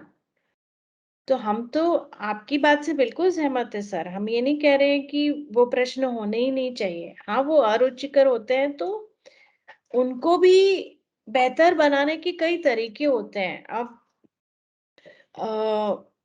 मैं कल हमारा फिर से जो होगा ना, तो मैं आपको एक उदाहरण बताऊंगी, एक दो उदाहरण बताना चाहूंगी कि मैकेनिकल क्वेश्चन में हम कैसे और अच्छे, मतलब उनको किस तरह से और बेहतर बना सकते हैं। ठीक है, कल मैं आप सबका 5 मिनट 7 मिनट का समय लूंगी। कल तो वैसे मुख्य रूप से सब आपको ही प्रेजेंट करना है, पर क्योंकि आज हमने बहुत अच्छी चर्चा की और अभी सर ने बहुत अच्छा पॉइंट रेज किया कि इनका भी महत्व है, ये बहुत वैलिड पॉइंट है, तो मैं आपको और अच्छे उदाहरण एक दो बताना चाहूंगी कि हम मैकेनिकल को ही कैसे और रुचिकर और ज्यादा अच्छा प्रश्न बना सकते हैं। और जैसा हमने ब्लूम्स टैक्सोनॉमी में भी देखा, और जो मैं बता रही थी कि किस प्रकार के प्रश्न पत्र में होने चाहिए, उनका एक अनुपात भी होता है। तो अगर हम अनुपात के हिसाब से देखें तो अगर मान लीजिए 100 प्रश्न हैं क्वेश्चन पेपर में, ये केवल एक उदाहरण के लिए देना चाह रही हूँ मैं, प्रतिशत समझने के लिए, कि मान लीजिए अगर 100 प्रश्न हैं किसी क्वेश्चन पेपर में, तो 25 प्रश्न तो ऐसे होने ही चाहिए जो एकदम सरल और थोड़े से मैकेनिकल लेवल पे हो। क्यों? क्योंकि कक्षा में सब तरह के विद्यार्थी होते हैं ना। जो बहुत कई विद्यार्थी होते हैं जो ज्यादा, मतलब जिन्हें ज्यादा चीजें समझ में नहीं आती हैं, या जो भी हैं उन्हें समझने में दिक्कत हो रही है। बहुत ज्यादा विद्यार्थी औसत दर्जे के होते हैं, उनको एवरेज मार्क्स मिलते हैं। और जो दूसरे 25% विद्यार्थी होते हैं वो मेधावी विद्यार्थी होते हैं, उन्हें बातें अच्छे से समझ में आती है। तो एक प्रश्न पत्र ऐसा होना चाहिए जो इन सारे विद्यार्थियों की जो क्षमता है उसको ध्यान में रख के बनाया गया हो, ताकि ऐसे प्रश्न हो जो एप्लीकेशन वाले हों, जिनमें और आपको ज्यादा सोचना पड़े, दिमाग लगाना पड़े, ताकि जो 25% मेधावी छात्र हैं उनको ज्यादा इंटरेस्ट आए, उनको चैलेंज मिले कि हाँ कितना बढ़िया प्रश्न था, इसको हल करने में मजा आया, अरे मैंने इसको ऐसे क्यों नहीं समझा था। उनको ऐसे प्रश्नों में अच्छा लगता है। और जो औसत प्रश्न होते हैं, उस वो जो कमजोर विद्यार्थी हैं, अच्छे विद्यार्थी हैं, औसत विद्यार्थी हैं, उन सबके लिए वो ठीक होते हैं, उनको वो समझ में आते हैं, वे उन्हें हल कर पाते हैं। लेकिन सरल और मैकेनिकल टाइप के क्वेश्चन भी इसीलिए उतने ही महत्वपूर्ण होते हैं, क्योंकि जो ज्यादा कमजोर विद्यार्थी हैं वो ऐसे क्वेश्चन फटाफट कर पाएंगे। और जब वो इस प्रकार के क्वेश्चन फटाफट कर पाएंगे और उन्हें पता होगा कि हाँ हमें इसका उत्तर मालूम है, तो उससे क्या होगा, उन्हें कॉन्फिडेंस आएगा। जब वो प्रश्न पत्र हल करेंगे तो उन्हें कॉन्फिडेंस आएगा कि हाँ हमें भी कुछ आता है, राइट। तो हम किसी भी मायने में ये नहीं कहना चाहते कि मैकेनिकल क्वेश्चन बिल्कुल नहीं होने चाहिए, होने ही चाहिए। पर यह है कि हमें अनुपात का ध्यान रखना चाहिए, हमें ब्लूम्स टैक्सोनॉमी पर भी ध्यान देना चाहिए कि किस प्रकार से एक अच्छा मिश्रण हो हर प्रकार के प्रश्न का, मैकेनिकल का, अंडरस्टैंडिंग का, क्रिएटिव क्वेश्चन का, एप्लीकेशन क्वेश्चन का, जो खुद के विचार प्रस्तुत कर पाए उस तरह के प्रश्नों का। तो इन सब का एक जो मिश्रण है वो अच्छा मिश्रण होना चाहिए, ताकि आपका प्रश्न पत्र भी उस तरह से हर प्रकार के विद्यार्थियों के लिए सही रहे। मतलब उन सबको कहीं ना कहीं उसमें सबके लिए कुछ होना चाहिए, ऐसा कि भाई सबको उससे कुछ ना कुछ एक लेवल की संतुष्टि होनी चाहिए कि हाँ हमने ये किया। इस प्रकार से तो आपका पॉइंट बहुत वैलिड है सर, और हम भी ये कहना चाह रहे हैं कि वो क्वेश्चन होने चाहिए, पर हमें उन्हें बेटर बनाना है, और हमें ये भी सोचना है कि किस तरह से हमारा जो उद्देश्य है आकलन का वो पूरा हो जाए। तो मैकेनिकल प्रश्न भी बनाएं, लेकिन हम उनके विकल्प या उनका टेस्टिंग ऑब्जेक्टिव या बाकी चीजें ऐसी रखें जिससे हम जो जानना चाहते हैं विद्यार्थियों के बारे में वो हमें अच्छी तरह से पता चल जाए, ताकि हम हमारे टीचिंग लर्निंग जो टेक्निक्स हैं, जो मेथड्स हैं, पढ़ाने सिखाने के जो तरीके हैं, हम उन्हें सुधार पाए और जो अपेक्षाएं हम चाहते हैं कि विद्यार्थी जहाँ पे पहुंच जाएं वो उन्हें भी हासिल हो जाए। तो ये जो दोहरा उद्देश्य होता है वो हमारे प्रश्न को बेहतर बनाने से हम हासिल कर सकते हैं। ठीक है, क्या आपको ये ठीक लगा सर जो मैं बता रही थी वो? जी मैम। जी मैम। तो यही है, दोनों सारे क्वेश्चंस होने चाहिए सर, बट हमारी कोशिश ये रहे कि हम और प्रेरित करें और शिक्षण को बेहतर बनाएं उसके लिए। तो मैं कल आपको डेफिनेटली कुछ उदाहरण बताऊंगी जो मैकेनिकल को ही हम कैसे और अच्छा प्रश्न बना सकते हैं। ठीक है, चलिए अब हम आगे चलते हैं। तो हमने दो प्रकार के प्रश्न देखे, उसमें अंतर देखे, उनके क्या लाभ होते हैं, क्या हानि हो सकती है, उन सब चीजों के बारे में हमने बातें की और आपने बहुत सारे अच्छे पॉइंट्स बताए। मुझे बहुत अच्छा लग रहा है कि आप, मतलब मैं भी अगर कोई पॉइंट बता रही हूँ तो आप कह रहे हैं कि ऐसा भी होना चाहिए। बहुत अच्छा पार्टिसिपेशन है ये। तो अगर आपको कोई भी बात जो मैं बोलूं ऐसे लगे कि नहीं ऐसा नहीं मैम ऐसा है, तो आप प्लीज अपनी राय हमें जरूर बताएं ताकि हम उस पे अच्छे से चर्चा कर सकें। जी। तो अब हम देख रहे हैं जो हमने चर्चा की कि अब हम किस ओर जा रहे हैं, हम किन बातों पर ध्यान दे रहे हैं। हम ये देख रहे हैं कि हमारे हमारे प्रश्न जो हैं हमें उन्हें बेहतर से बेहतर बनाना है ताकि उससे हमें बहुत कुछ जानकारी हासिल हो सके। आज हम पूरी बात आकलन के संबंध में कर रहे हैं, है ना? तो हम आकलन क्यों करते हैं, कैसे करते हैं और उससे हमारा उद्देश्य क्या है, इस बात पर हम अब ध्यान देना चाह रहे हैं कि हम इससे किस ओर जाना चाह रहे हैं। जो अच्छी तरह से लिखे हुए प्रश्न होते हैं, अच्छी तरह से लिखा हुआ टेस्टिंग ऑब्जेक्टिव आपको आकलन के लिए उचित प्रश्न बनाने में सक्षम बनाता है। ये हमने अभी बात की। आपका टेस्टिंग ऑब्जेक्टिव अगर क्लियर होगा तो आपको पता चल जाएगा कि आप किस चीज का आकलन करना चाह रहे हैं। जैसे कि हमने पहले वाले प्रश्न में उदाहरण लिया था कि प्रश्न जांच रहा है परिभाषा को, पर हमारा टेस्टिंग ऑब्जेक्टिव उसमें क्या है। अगर हमारा टेस्टिंग ऑब्जेक्टिव है कि विद्यार्थियों को उसकी परिभाषा पता है या नहीं पता है, तो वह प्रश्न ठीक था, पर उसे हम और बेहतर भी बना सकते थे। वो मैं आपको कल एक उदाहरण बताऊंगी उस बारे में। तो उससे हमें इसमें मदद मिलती है। टेस्टिंग ऑब्जेक्टिव क्लियर होने से हम हमारे प्रश्न को और बेहतर बना पाते हैं। इसलिए टेस्टिंग ऑब्जेक्टिव को जितना हो सके उतना स्पष्ट और डिटेल में लिखना चाहिए ताकि हमें पता हो कि ये प्रश्न क्या पूछ रहा है और हम उसका देख सकें कि भाई हाँ ये प्रश्न हमारे टेस्टिंग ऑब्जेक्टिव से मैच कर रहा है या नहीं कर रहा है। अच्छी तरह से बना प्रश्न वाक्य प्रश्न को प्रभावी रूप से समझने में मदद करता है। ये भी हम पहले देख चुके हैं कि प्रश्न वाक्य स्पष्ट होना चाहिए और जिससे विद्यार्थियों को पता रहता है कि भाई हाँ ये है, तो इस प्रश्न में प्रश्न को हल करने के लिए या उसका सही उत्तर देने के लिए क्या करना है वह बिल्कुल उसमें स्पष्ट होना चाहिए। और ये सब बातें हमने पहले भी, जब हमने प्रश्न समीक्षा की थी तब हम ऑलरेडी इस पर बहुत ज्यादा चर्चा कर चुके हैं कि प्रश्न वाक्य का स्पष्ट होना बहुत जरूरी है ताकि प्रश्न प्रभावी हो और अपेक्षा उसमें स्पष्ट हो कि क्या करना है सही उत्तर के। सोच समझकर बनाए गए विकल्प अवधारणा में समझ की कमी से संबंधित आंकड़े एकत्र करने में मदद करते हैं। यही बात हम उन दोनों प्रश्नों के उदाहरण से कर रहे हैं बार बार की, चाहे वह प्रश्न मैकेनिकल है या अंडरस्टैंडिंग है या जिस भी प्रकार का है।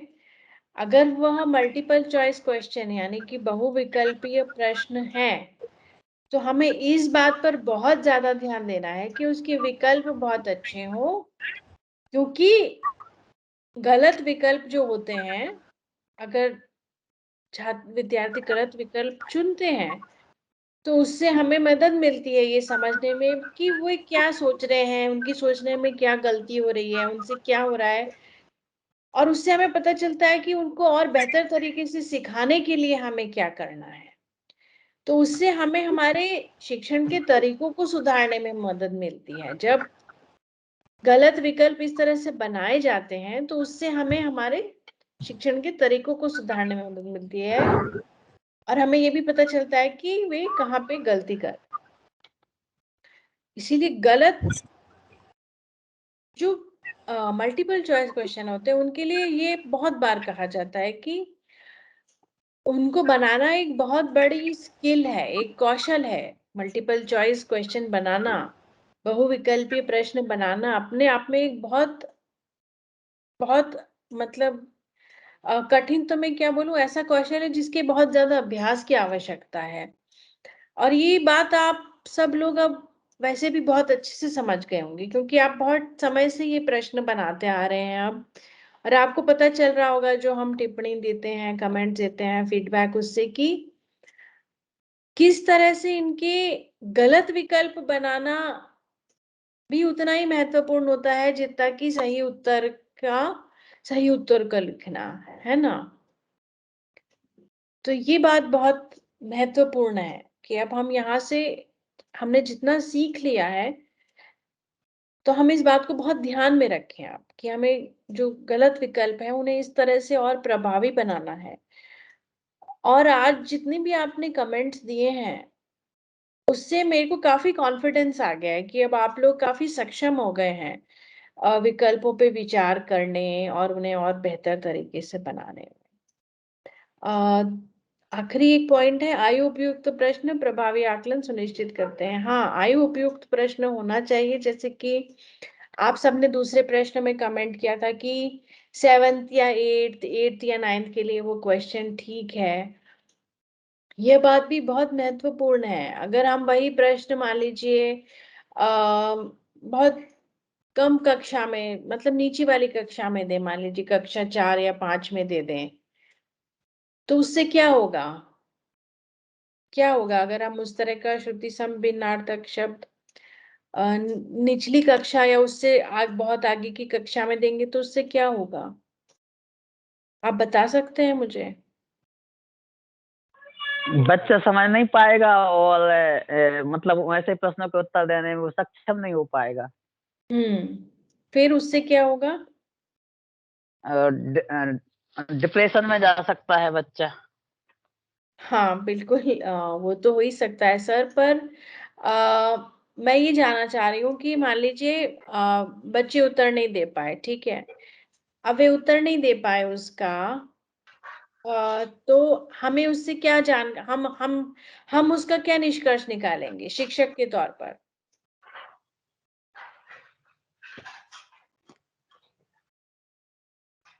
ये प्रश्न आयु उपयुक्त नहीं है। हाँ, आयु उपयुक्त नहीं है, हाँ ये हम एक निष्कर्ष निकाल सकते हैं, पर मान लीजिए एक शिक्षक के रूप में हमने इस बात पर ध्यान नहीं दिया कि ये प्रश्न आयु उपयुक्त नहीं है, तो हम क्या सोचेंगे? बच्चा प्रश्न का उत्तर देने में सक्षम नहीं है, मतलब बनता नहीं है उस पे। हाँ, कि उनमें वो कौशल ही नहीं है। अगर हम इस प्रकार की धारणा, अगर प्रश्न आयु उपयुक्त नहीं है, मान लीजिए वो 8वीं कक्षा के लिए है पर हमने 6ठी कक्षा में प्रश्न दिया और गलत उत्तर मिला, तो हम क्या निष्कर्ष निकाल सकते हैं? एक संभावना ये है कि हम ये सोचने लग जाएंगे कि बच्चों में वो कौशल ही नहीं है, उन्हें तो ये आता ही नहीं है, उन्हें ये समझ ही नहीं आ रहा है, क्यों नहीं समझ में आ रहा है, जो भी है, ठीक है। और अगर ज्यादा क्लास में दे दिया, आगे की क्लास में, तो बहुत सरल हो जाएगा उनके लिए, है ना। तो जो हम प्रश्न पत्र क्यों बनाते हैं, हम जो आकलन करते हैं वो क्यों करते हैं? हमारे आकलन करने का उद्देश्य ये होता है कि बच्चों का कौशल जान है। हाँ जी, उनको वो कौशल समझ में आ जाए, आया है या नहीं, वो एक चीज है। प्लस हमारा एक उद्देश्य तो ये भी होता है ना कि उनकी आयु और कक्षा से संबंधित उनसे कुछ अपेक्षाएं होती है और वे उस अपेक्षा पे खरे उतर पाए, है ना? जी, हम समझ यही का चाहते हैं। मूल्यांकन। हाँ जी, तो हम ये चाहते हैं कि हर एक, हमारा उद्देश्य तो यही होता है ना कि हमारे कक्षा का हर एक विद्यार्थी उस कक्षा और उस आयु के अनुसार जो भी अपेक्षाएं हैं, वे सारी अपेक्षाओं को प्राप्त कर ले, वे सारी उसमें आ जाएं, जी। ताकि वह आगे के जीवन के लिए, आगे की शिक्षा के लिए एकदम तैयार हो जाए। इसीलिए प्रश्नों का आयु उपयुक्त होना बहुत जरूरी है। अगर निचली कक्षा में दे दिया या ऐसे कुछ हो गया, या उसका फॉर्मेट ऐसा है या कुछ जो आयु उपयुक्त नहीं है, तो उससे ये हो सकता है ना कि हमारा निष्कर्ष सही नहीं निकलेगा उससे। या तो वो प्रश्न बहुत सरल हो जाएगा आसान होने से, या फिर वो ये, इसीलिए वो एकदम उस आयु के अनुरूप होना चाहिए, ताकि वे उसी अपेक्षाओं के अनुसार हो जो उस कक्षा या आयु से की जाती हैं।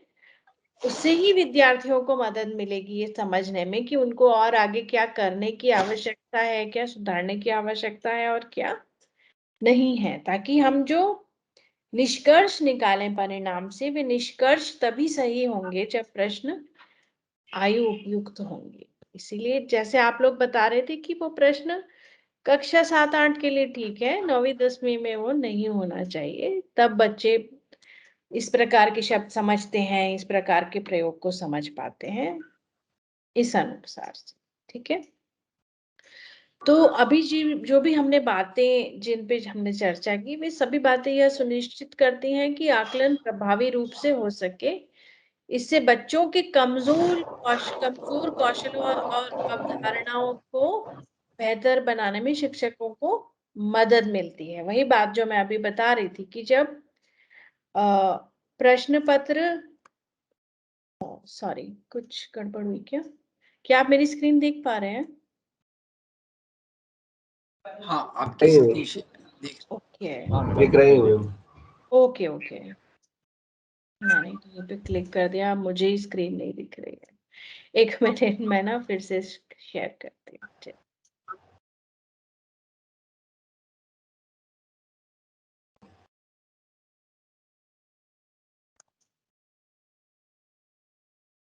ठीक है, अभी ठीक है ना?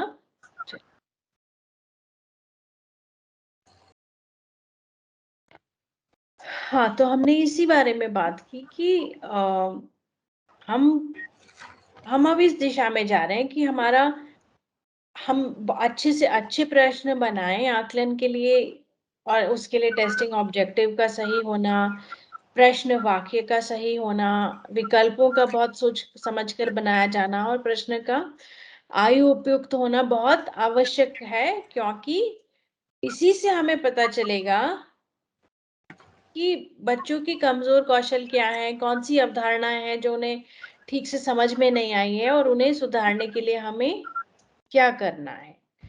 और जो कौशल या अवधारणाएं उन्हें अच्छे से आती हैं, उन्हें और सुदृढ़ करने में, सशक्त करने में हमें और आगे से आगे क्या करना चाहिए, यही आकलन का उद्देश्य है। इसीलिए हमारे प्रश्नों का अच्छा होना बहुत आवश्यक है, ठीक है? अब हम आज की जो ये वर्कशॉप है, इसमें अब हम दो महत्वपूर्ण बातों पर बात करेंगे। जो हमने आकलन शब्द की बात की, उसमें हमें ये देखना है कि हम जो प्रश्न बना रहे हैं या जो आकलन कर रहे हैं, जो प्रश्न बना रहे हैं और जो आकलन कर रहे हैं, उसका उद्देश्य क्या है, और उसी प्रकार हमारे प्रश्न होंगे। तो सबसे पहले मैं इस संदर्भ में आप लोगों की राय जानना चाहूंगी। आप लोग ये सारे, अभी जो आपको स्क्रीन पे 3 प्रश्न दिख रहे हैं, अब हम जो पहले, जो दूसरा और तीसरा प्रश्न है यहाँ पे, सीखने के लिए आकलन और सीखने का आकलन, अब जो हम आज के सत्र में बाकी की चर्चा करेंगे वो इन 2 बिंदुओं पर होगी। तो आकलन क्या है, सीखने के लिए आकलन क्या है, और सीखने का आकलन क्या है, इस बारे में मैं आपके विचार जानना चाहती हूँ, आप लोग विचार जानना चाहती हूँ, और जो भी आपने समझा है वो सब जानना चाहती हूँ। ठीक है, तो आप उस तरह से सब बताइए जिस तरह से आप अन्य शिक्षकों के साथ इसको फैसिलिटेट करेंगे, उस तरह से आपको पूरी चर्चा करनी है। बस मैं यहाँ पर इन दो बिंदुओं के बारे में बोलना चाहूंगी कि सीखने के लिए आकलन, सीखना मतलब कि जो विद्यार्थी जो सीख रहे हैं कक्षा में, जो भी वो पढ़ रहे हैं, सीख रहे हैं, जान रहे हैं, जो भी कौशल, अवधारणाएं जो भी उन्हें प्राप्त करनी है, समझनी है, उसके लिए यहाँ पे सीखने शब्द का प्रयोग किया गया है। ठीक है, तो सीखने के लिए आकलन और सीखने का आकलन क्या है? और सीखने का आकलन मतलब सीखने यानी जो उन्होंने सीख लिया है, जो उन्होंने जान लिया है कि भाई उन्होंने जो जो सीखा कक्षा में, जो भी अगर कोई पाठ पढ़ाया गया है, मान लीजिए गणित है या भूगोल है या जो भी, तो उन्होंने उसमें क्या क्या सीखा, तो उसको जो सीख लिया उसका आकलन क्या है। तो हम यहाँ पे इन दोनों के बारे में अब आगे आज चर्चा करने वाले हैं। हमारी अब बाकी की सारी चर्चा इस बात पर होगी।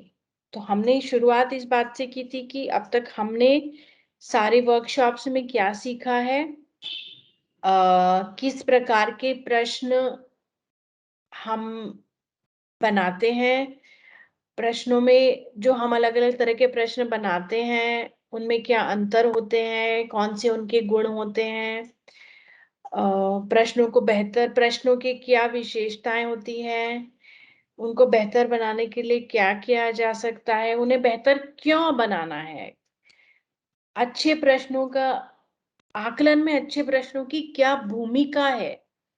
इस बात पर हम आज बहुत ज्यादा जोर दे रहे हैं कि आकलन के समय अच्छे प्रश्न किस तरह से उपयोगी साबित होते हैं, और सीखने के लिए आकलन और सीखने का आकलन क्या है। ये है आज के हमारी कार्यशाला की मुख्य बात।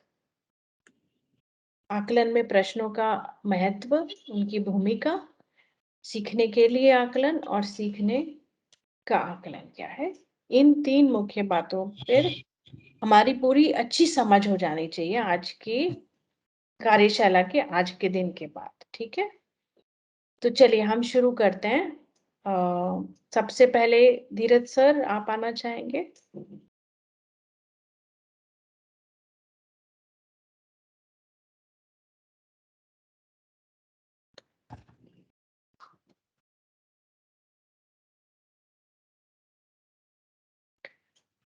धीरज सर आपकी आवाज नहीं आ रही है अभी।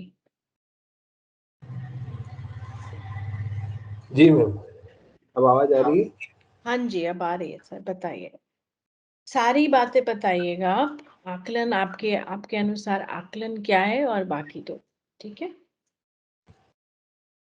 आकलन तो वो है मैडम जो हम करते हैं, और सीखने के लिए आकलन जो है उसमें आकलन क्या है, सीखने के लिए आकलन क्या है, सीखने का आकलन क्या है, थोड़ा सोचना पड़ेगा मैम मुझे। कोई बात नहीं सर, आप सोचिए। और कोई बताना चाहें? जैसा कि मैंने अभी समझाया, सीखने से हमारा क्या संदर्भ है, क्या आपको ये सारी बात समझ में आई? अगर हम कह रहे हैं सीखना, तो इससे हम क्या कहना चाह रहे हैं, क्या आपको ये समझ में आया सर? अगर किसी भी समय आपको ऐसा लगे कि मैं कुछ कह रही हूँ जो ज्यादा स्पष्ट नहीं है या समझ नहीं आ रहा है, प्लीज आप मुझे उसी टाइम टोक सकते हैं। आप मुझे बताइए कि मैम इसमें कुछ ऐसा हो रहा है, आप इसे और समझा दीजिए या जो भी। ठीक है, तो मैम हाँ जी बताइए सर।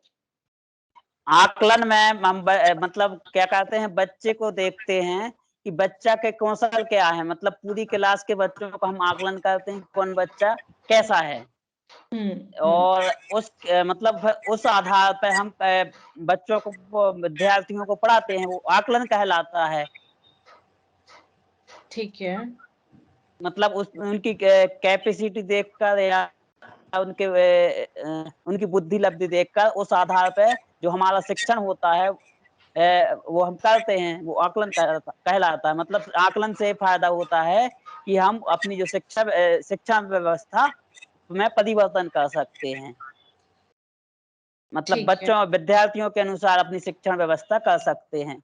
सीखने के लिए आकलन में हम लगातार बच्चे का ध्यान मतलब देखते हैं कि वो कितनी प्रोग्रेस कर रहा है, कितना सीख रहा है और उसको पहले क्या सिखाना चाहिए। अच्छा, ठीक है। सर इससे पहले आपने एक पॉइंट बताया ना कि हम शिक्षा जो हम जिस तरह से पढ़ा रहे हैं उसमें परिवर्तन कर सकते हैं। उसका क्या आप एक उदाहरण दे सकते हैं कि किस तरह से आकलन से उसमें मदद मिलती है?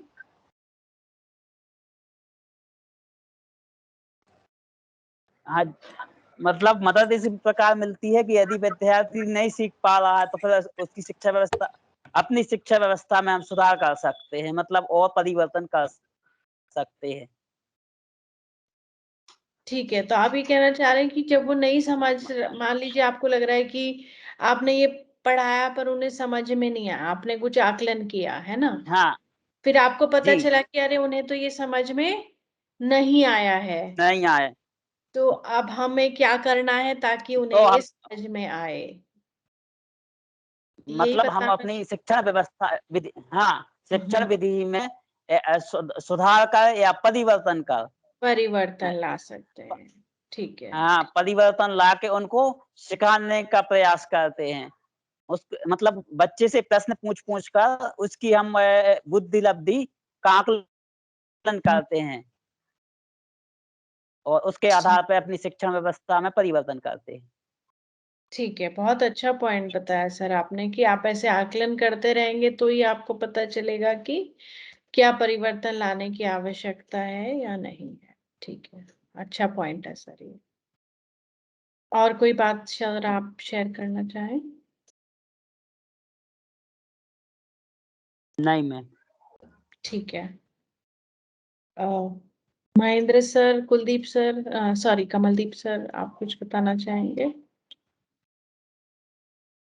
जी हमें आकलन हमें बताता है कि बच्चों की मानसिक स्थिति क्या है और जो हमने उन्हें पढ़ाया है, विषय वस्तु पढ़ाई है, उस विषय वस्तु को या उस ज्ञान को उन्होंने कितना ग्रहण किया है, ये हम आकलन के माध्यम से ही जांच सकते हैं।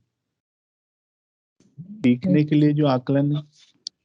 के लिए आकलन किया है, तो जब हम उनको सिखाना शुरू करते हैं तो उसके पहले भी बहुत जरूरी है आकलन। जैसे हमारे 1 जुलाई को पहली कक्षा है, कक्षा 9th में बच्चा आया है, तो हम पहले उसका आकलन करेंगे कि कक्षा 8 से बच्चा आया है तो कक्षा 9th के लिए वो तैयार है या नहीं, या जो पहले जो विषय वस्तु उसने पढ़ी थी उसको अभी कितना आता है, वो भूल तो नहीं गया है, उसको फिर रिकॉल कराने की हम कोशिश करते हैं और उसका आकलन करते हैं प्रश्नों के माध्यम से, समूह चर्चा के माध्यम से।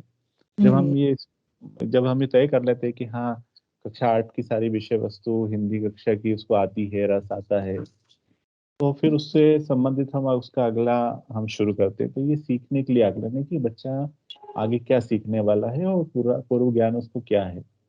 ये दोनों ही चीज समझकर हम आकलन करके फिर उसको आगे की आगे का ज्ञान या आगे की पढ़ाई हम स्टार्ट करते हैं। बिल्कुल, अच्छा एग्जाम्पल दिया सर आपने ये। तीसरा बिंदु जो इसमें है कि सीखने का आकलन क्या है, तो उसके बाद जो हमने उसको कोई टॉपिक पढ़ाया है कि हमने रस के उदाहरण समझाए हैं या 9 रसों के बारे में बताया है, तो उसने कितना समझा है नई विषय वस्तु को, कक्षा 9वीं की विषय वस्तु को, उसको जांचने के लिए फिर हम आकलन करते हैं। फिर उससे प्रश्न पूछते हैं, ये चर्चा करवाते हैं, समूह में प्रश्न पूछते हैं, तो ये सीखने का आकलन हुआ। ठीक है, थैंक यू सर, आपके अच्छे एग्जाम्पल थे। खास तौर पे जो आपने बताया कि भाई 8वीं से अगर 9वीं में आए हैं तो हम पूर्वावलोकन करने के लिए प्रश्न पूछते हैं, तो हमें पता चल जाता है कि उनको कितनी बातें याद है, नहीं है, क्या समझ में आया है, नहीं आया है, आगे किस प्रकार से बढ़ना है। तो ये सीखने के लिए आकलन के अंतर्गत आएगा। ठीक है, अच्छा एग्जाम्पल था सर ये। और कौन बता रहे हैं अब? कौन से 2 टीचर बचे अब हमारे? जी मैडम, महेंद्र मिश्रा। हाँ, महेंद्र सर, चलिए। जी जी। सीखने के लिए आकलन मैडम, मतलब सीखना यानी लर्निंग है, अंग्रेजी में लर्निंग हाँ कहते हैं। जी, हाँ जी, बिल्कुल और बच्चों के सीखने में क्या दिक्कतें हैं, कहाँ कहाँ परेशानियां हैं, इन सब का पता लगाना सीखने के लिए आकलन है। ठीक है, ठीक है। जी। जैसे मान लीजिए कि कमलदीप सर ने जो उदाहरण दिया, लगभग कमोबेश ऐसा ही मेरा ही विचार है इसमें, कि बच्चों को पहले पता लगाते हैं कि इनके अध्ययनगत कौन कौन सी कमियां हैं, किस टॉपिक पर इनकी कमजोरी है, किस पर ज्यादा जोर देने की आवश्यकता है, एक शिक्षक के लिए कौन सी शैक्षिक रणनीतियां बनाने की आवश्यकता है, ताकि बच्चे ज्यादा बेहतर ढंग से सीख सके।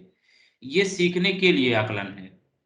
ओके। और जब बच्चा जिस किसी टॉपिक पर हम अध्यापन कार्य करते हैं, और कक्षागत अध्यापन के परिणाम स्वरूप बच्चे ने कितना सीखा है उस टॉपिक को, उस टॉपिक का जब हम आकलन करते हैं कि बच्चा कितना सीख चुका है, वो है सीखने का आकलन।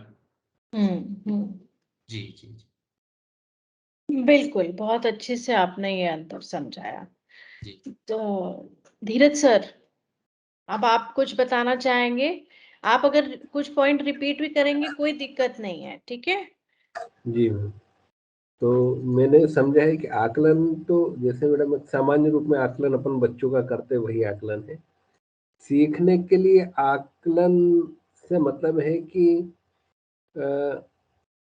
बच्चा जो थोड़ा बहुत उसका पूर्व ज्ञान है उसको अपन देखते हो उसको किस तरह से सिखाएंगे, ये सीखने के लिए आकलन है। और जब हम उसको सिखा चुके हैं कोई चीज, तो वो सीख पाया है या नहीं, ये सीखने का आकलन है। बिल्कुल समझा मैडम? बिल्कुल सर, अब आप समझ गए हैं इस बात को। ठीक है, तो आप सब मतलब बहुत दक्ष हो गए हैं। अब मैं बहुत अत्यंत प्रसन्न हो रही हूँ इस बात से, आप सबको समझ में आने लग गई है सारी बातें। आपने मुख्य रूप से काफी बिंदु कवर कर लिए हैं इससे संबंधित, जो हम अब आगे चर्चा करेंगे। तो हम सब ने देखा आकलन क्या है। आकलन वही है जो आप सब बता रहे हैं, कि ये जानना कि बच्चे किस स्तर पे हैं, क्या कर रहे हैं, कैसा कर रहे हैं, उन्हें क्या आता है, क्या नहीं आता है, यही आकलन है बच्चों का। सीखने के लिए आकलन यानी कि उनको जो सिखा रहे हैं, अभी जो वो वर्तमान में सीख रहे हैं, वो ठीक से सीख पा रहे हैं या नहीं, उन्हें और बेहतर तरीके से कैसे समझाएं, क्या करें, किस तरह से करें, उसमें सीखने के लिए आकलन काम आता है। और सीखने का आकलन मतलब जो वो सीख चुके हैं, अब उनको कितना समझ में आया, नहीं आया, क्या आया, ये हमें पता चलेगा, तो वो सीखने का आकलन होता है। और उसके आधार पर भी हम बच्चों की भी मदद कर सकते हैं, और हमारे जो शिक्षण संबंधित रणनीतियां हैं उनमें भी सुधार ला सकते हैं।